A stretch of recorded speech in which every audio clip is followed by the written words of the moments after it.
got teasers for the Ice World, including the monsters you'll find that you can go battle there and the 4 new game mods. So in this video, I'm going to arm you with the information you need to understand how each of these monsters works and to get more wins in those game mods when they land on Monday the 24th. That's when I think everything is going to land in game. And I'm expecting, by the way, we'll get more teasers tomorrow for the different units that are in this upcoming update, which includes Jesse, Dr. T, and also the Ice Wizard. So consider subscribing so you don't miss out on it. And a big shout out, as always, to Full Frontage, who's given me permission to react to his video footage. Let's start with a breakdown of the Ice World, because everybody is going to be playing in this Ice World to unlock the new characters, which the developers have promised can be done free to play if you grind a bunch. Now, in the Ice World, you actually have a weird glide effect when you move over ice. And I'm actually kind of hyped for this. In fact, I'm so hyped that I want to see your best drift KOs where you bust an enemy squad while drifting on the ice. If you can accomplish this, I will forever immortalize your deeds in a YouTube short. I want to see your badassery and I will commemorate it, okay? Now, let's talk about the monsters. There are little skeletons where you break the ice off of them, they give you some loot, and then you bust them, and then they'll give you more loot. There are little skeletons that throw snowballs, kind of like the bomber skeletons do, so that should be very familiar. There is a frozen skeleton king, which is something that Full Frontage identified here. It's got a giant shield.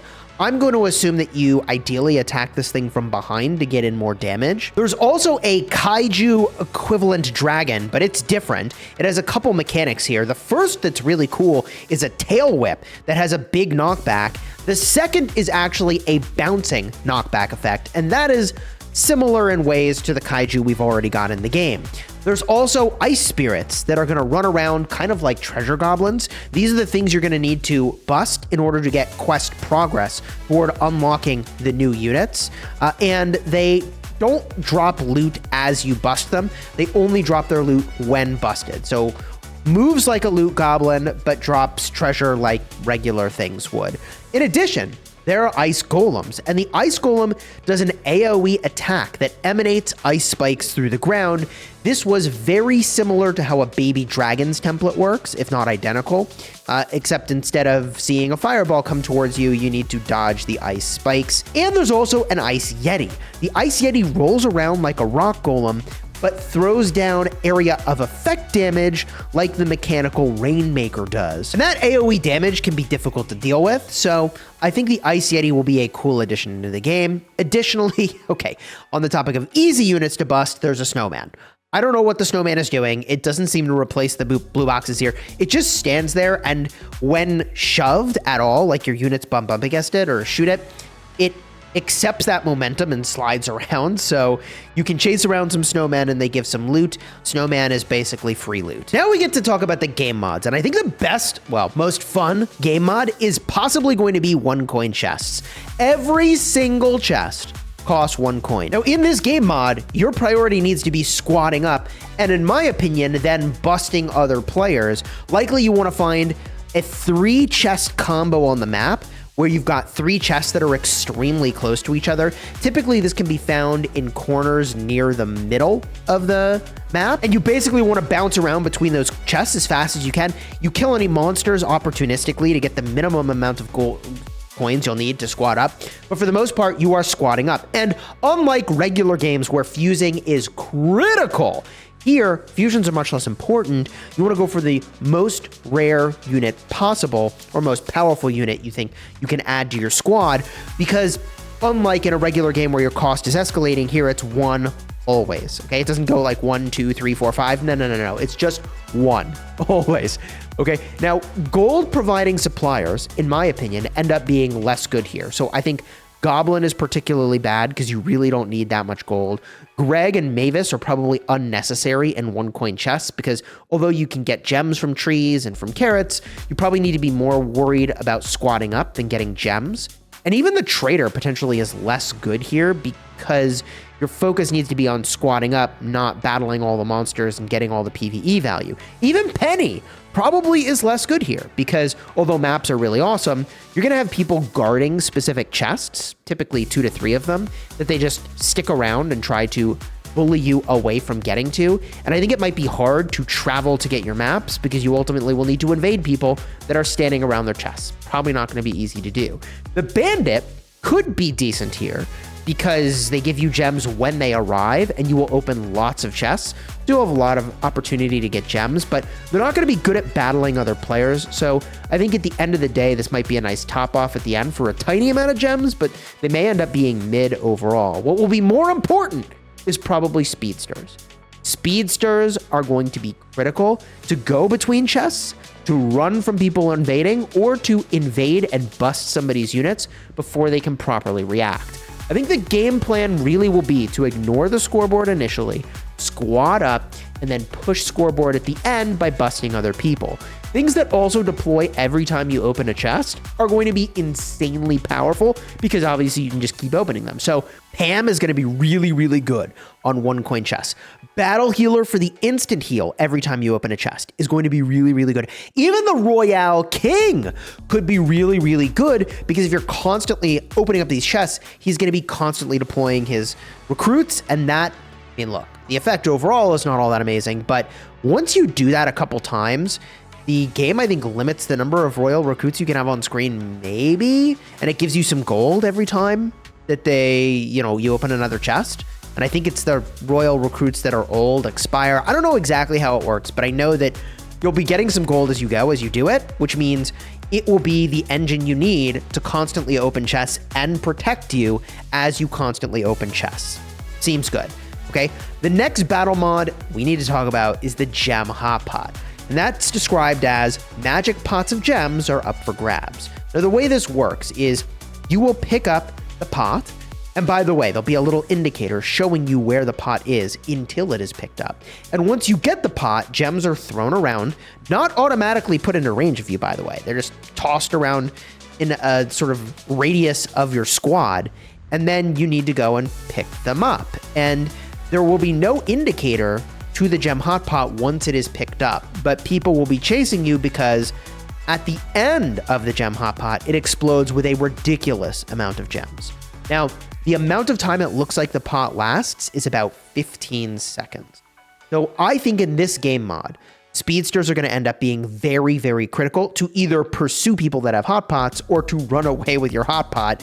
So the prio here is going to be chicken, it's going to be max, it's going to be hog.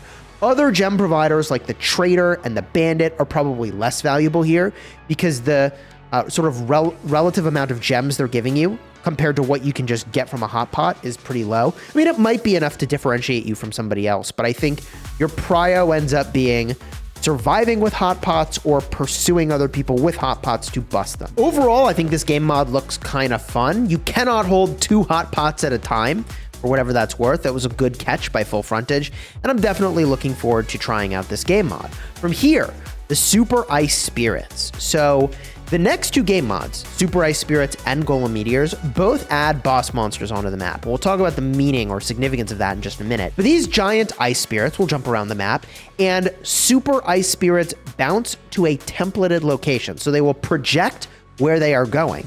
So dodge it. If you get hit by it, you can get knocked back. And they seem to turn into smaller ice spirits when you bust the big one, kind of like an elixir golem, which means there's going to be a lot of loot to be had, but nothing too crazy. I think the strategy here is you go for high DPS to burst them down.